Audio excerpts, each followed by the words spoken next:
Welcome to Politics Unusual. I'm Morgan McKay. It was a long week, but here we are. In a little more than 50 days, Zohran Mamdani will be sworn in as New York City's 111th mayor, and Mikey Sherrill will be sworn in as New Jersey's 57th governor.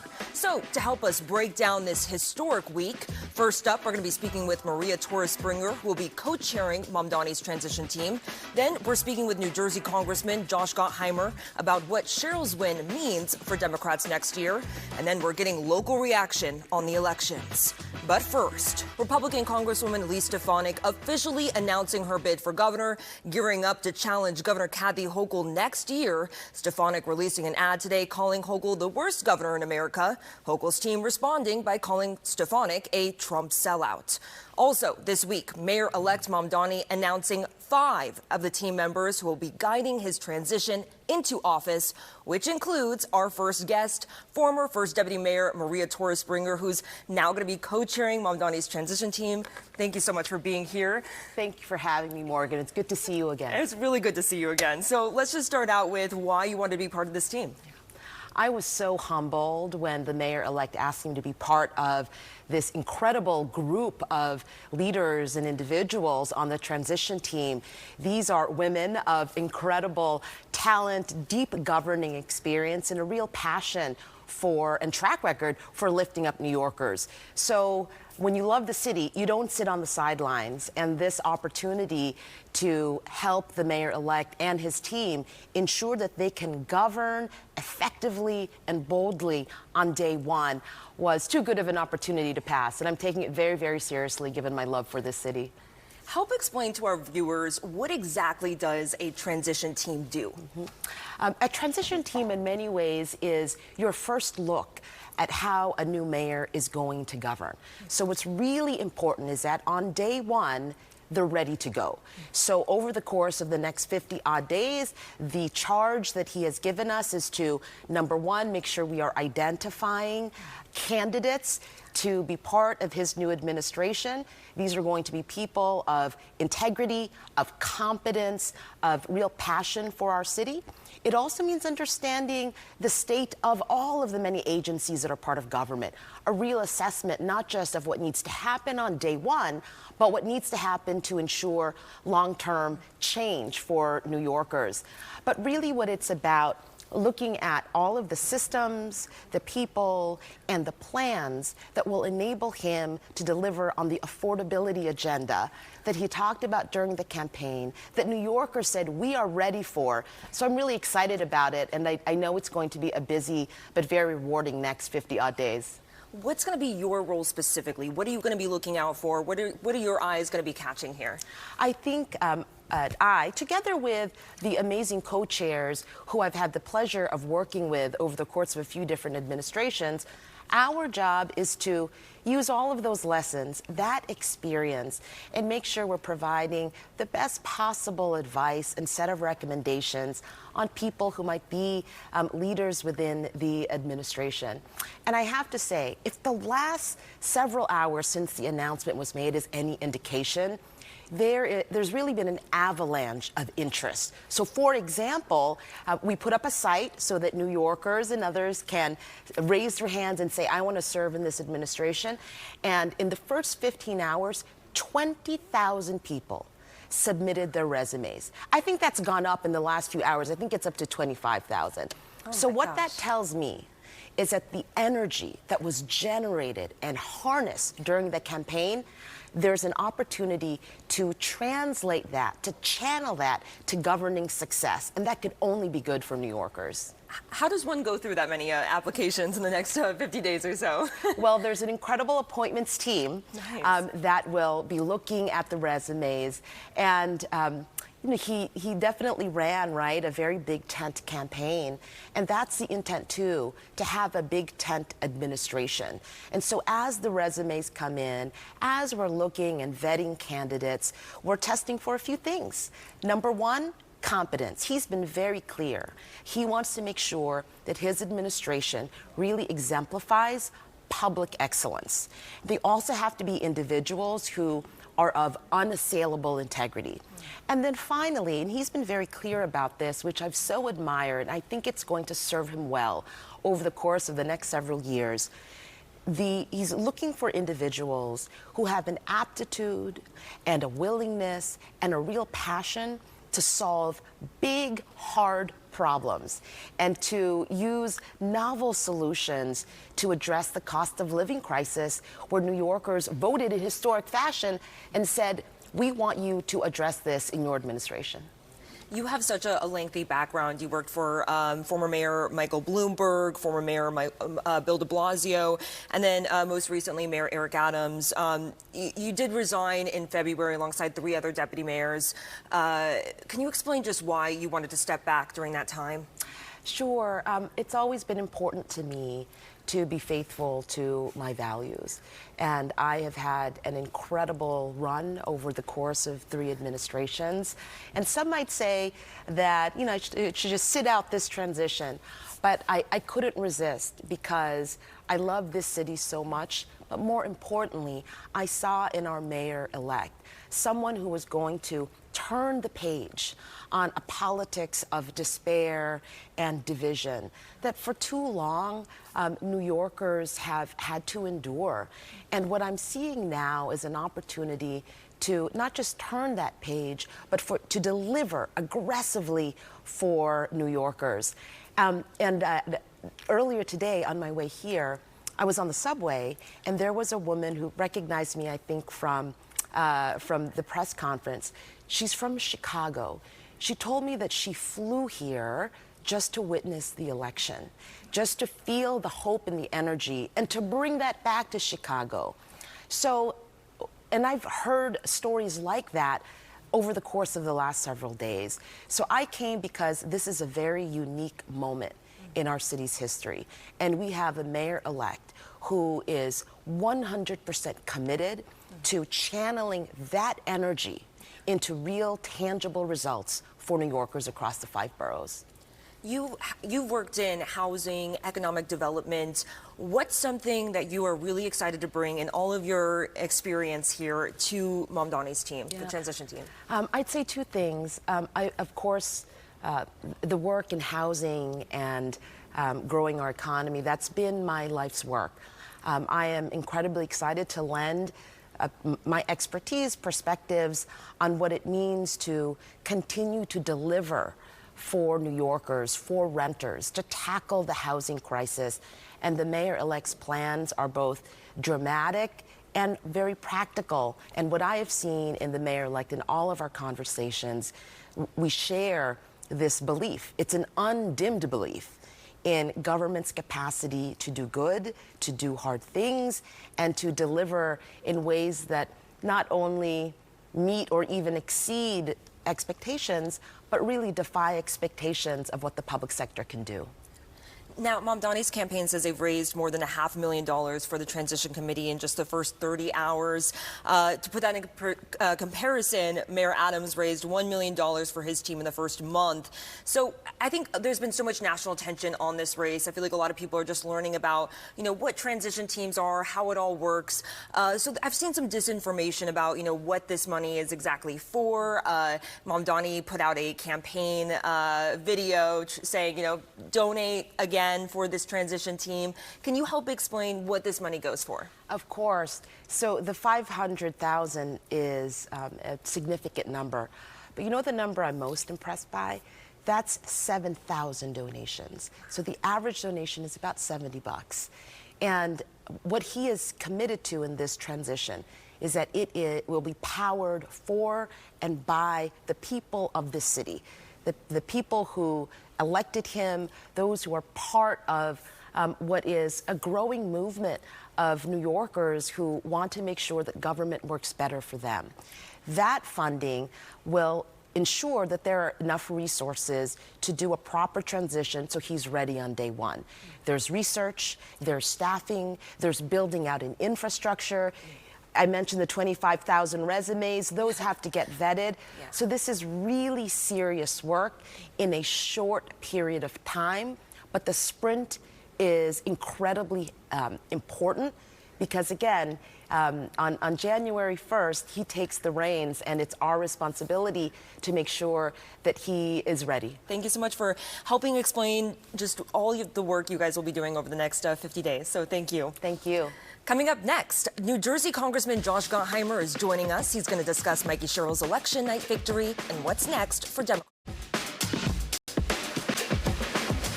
Welcome back to Politics Unusual. Governor-elect Mikey Sherrill beating her Republican opponent Jack Ciattarelli by double digits in a race that polls predicted to be much tighter. Joining us now to discuss is Congressman Josh Gottheimer. Welcome to the show. So I saw pictures of you working the phone banks on Election Day, trying to get voters to the polls. What was the night like when results were called for Sherrill? Hugely exciting. You know, up and down the state, Democrats had a big night, and obviously as they did around the country. And I think it was pretty clear, you know, because I was in a lot of diners talking to a lot of folks leading up to the election. And you might imagine they're sick and tired of the chaos. They're very focused on doing anything we can to get costs down, whether you're talking about electric bills or food prices, childcare costs, you name it. And so I think the country made it pretty clear on Tuesday night that they've had enough. They're sick and tired of the tariffs and the taxes that's having impact that's having on their families, and they just want things to calm down and make life more affordable for them. You know, there were a lot of predictions, especially in the polls, that the race was going to be a lot tighter. Were you surprised at all to see Sherrill leading by double digits at the end of the night? Well, obviously, if you looked at those polls, which we all did, you thought it was going to be much closer. So obviously, the amount of people who showed up, right, I think was surprising to a lot of people. And by the way, not just in New Jersey, but in the big wins we had in Virginia, on the West Coast, in Pennsylvania, in Georgia, right? So it was kind of it spoke volumes. People want common sense. They want less of this craziness, and they want us to focus on less killing each other and screaming and yelling and more getting things done. And obviously that's what we've got to do. And so, yeah, it's a huge night. Not just for Mikey, but, you know, in counties up and down the state of Jersey in a lot of the races. You know, some Democrats are taking Sherrill's win as a positive sign that Democrats are going to do really well in the midterms next year. Do you agree? I hope, but, you know, you don't take these things for granted. You got to keep on it.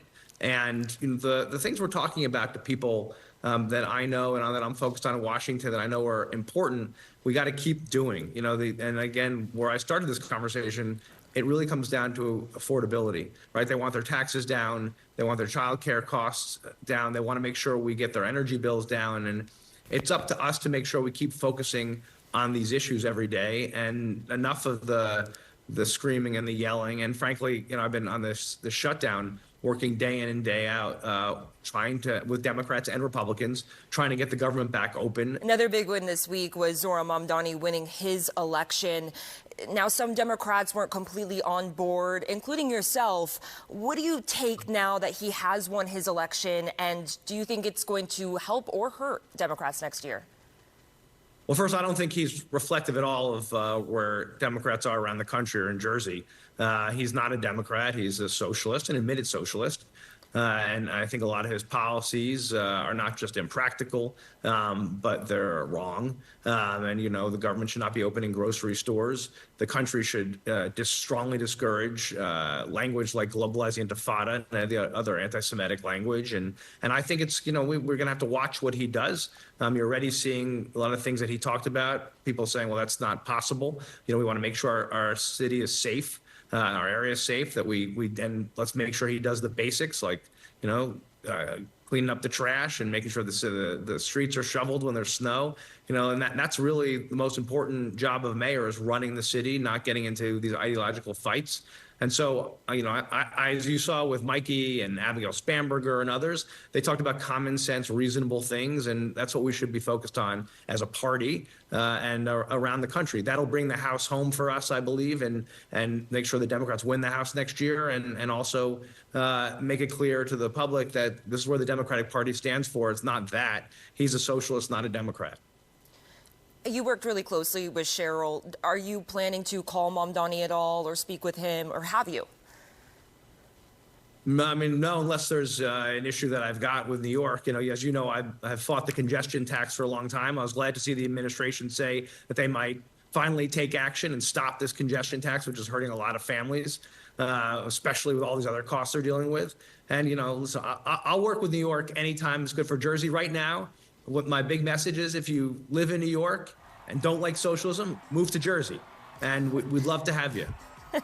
The government shutdown, turning to that now, it's been almost 40 days, the longest government shutdown in history. Do you hope now that this election season is over, at least for the next few months, that more attention is going to turn to this government shutdown? Yeah, it's ridiculous. And frankly, I understand why people are frustrated. And that's why I'm literally on the phone every single day with senators, not just Democratic senators, but Republican senators too, and in the House as well, to try to figure out a path forward. We've been working literally around the clock to find a way out of this. And I think the solution is pretty simple. Let's open the government back up and let's have a vote on extending the ACA tax credits, the assistance for people for their health insurance premiums, to get those premiums down instead of going up with a predicted, a minimum of 18% across the board. That's unacceptable for me. So all I'm saying to my colleagues is open the government and let's just do a vote in the House and the Senate on these extending these health insurance premiums, the ACA premiums, assistance, and that's a pretty simple thing. We could do it today and just be done with this. And so hopefully we'll get there. And then listen, if the other side wants to vote against bringing premiums down, that's on them, and then they can explain why. But I think this is pretty simple and doesn't need a huge fight. Congressman, I cannot thank you enough. I know you're very busy, so thank you for taking the time to update us on all of this. Thank you. Yep. Reaction continues to pour in from election night. Coming up next, we're taking the pulse of the people from residents in New York and New Jersey and hearing the messages they are sending to Zohran Mamdani and Mikey Sherrill.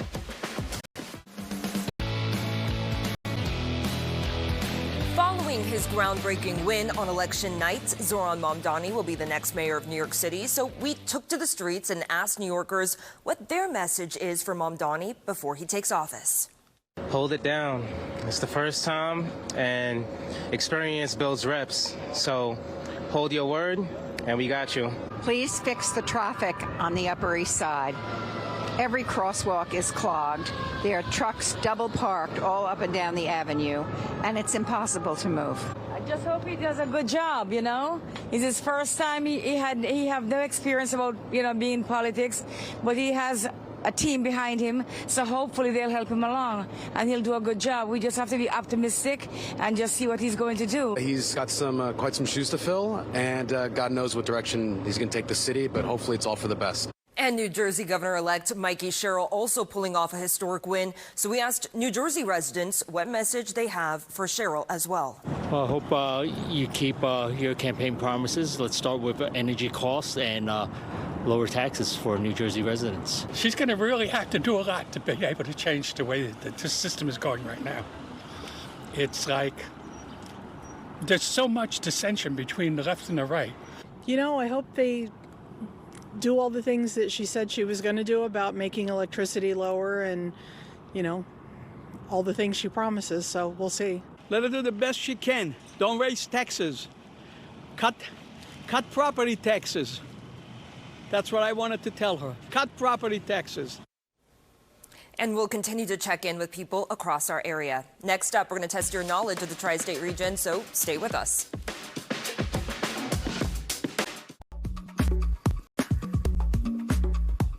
Now, we're flashing back to this week in history. On November 7th, 1848, the country held its first national election on the first Tuesday of November. 3 years earlier, Congress had passed a federal law declaring that the first Tuesday following the first Monday in November as Election Day. Tuesday was chosen because most voters at the time were farmers. With the harvest over by November, they could travel as much as a day or two to vote. Finally, tonight, we're going to test your knowledge on some local history. Last week, we asked you which New York City airport originally opened as Idlewild Airport. The answer, JFK. Now, technically, the official name was New York International Airport Anderson Field when it was dedicated in 1948, but it was universally known as Idlewild, which was the name of the beach golf course it was replacing. In 1963, the name was changed to John F. Kennedy International Airport as a tribute to the 35th U.S. president. Now, to this week's question. What did Mayor LaGuardia like to call Gracie Mansion? Now, don't Google the answer, but if you want to take a shot at it, go ahead, scan that code on your screen. That's going to take you to our website, fox5ny.com, where you can check back here to see if you're right. That does it for this episode of Politics Unusual. Thank you so much for joining us. I'm Morgan McKay. Have a safe night. Extras up next.